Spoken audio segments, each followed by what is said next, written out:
Mr. Chairman, first I'd like to, with all due respect, set the record straight. BP and the responsible parties have not, and in many cases do not, intend to make many of the individuals that were harmed economically, especially whole in this instance. And I would also like the record to reflect that Florida gets zero revenue from any leases or any production in the Gulf of Mexico. I want to thank the other members that are sitting here at the table today. It's a diverse group, and the fact that we were able to come together and be able to co-sponsor a bill that was authored by our good friend Mr. Scalise, who has talked about how important this Restore Act is for the Gulf Coast, not only the Gulf Coast, but also for the United States of America. This bill is about one thing, and it's restoring the Gulf Coast from the devastating, and I mean devastating, effects of the Deepwater Horizon spill in 2010.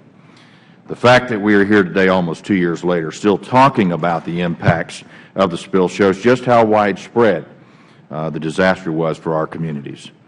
And you're going to hear about just how costly the effects of the spill were from local leaders, local economists, businesses, and environmental researchers in subsequent panels. So I'm not going to go into what they will be testifying about this morning. You all know that oil on the beaches of northwest Florida drove the tourism industry over a cliff.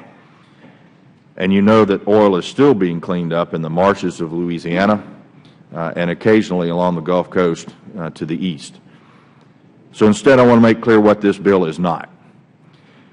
This is not a handout or a backfill for local and state budgets.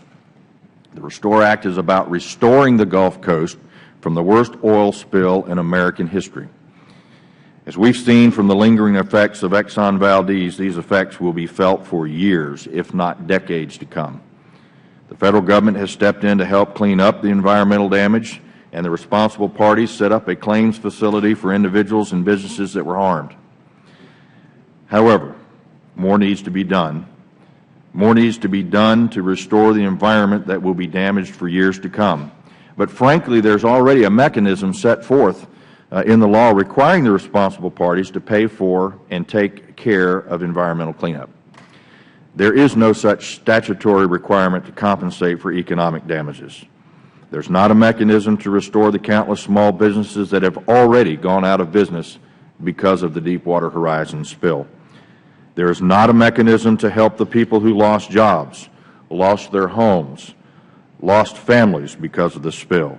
You either roll the dice with the BP Feinberg Claims Facility, or you take your chances in court.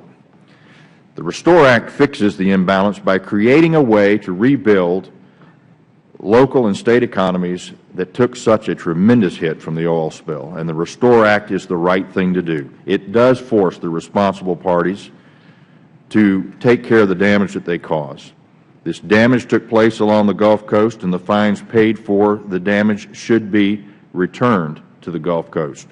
The Restore Act will help restore us from the Deepwater Horizon disaster, and I would hope that this committee will take up this bill as quickly as possible, and I appreciate the opportunity to testify.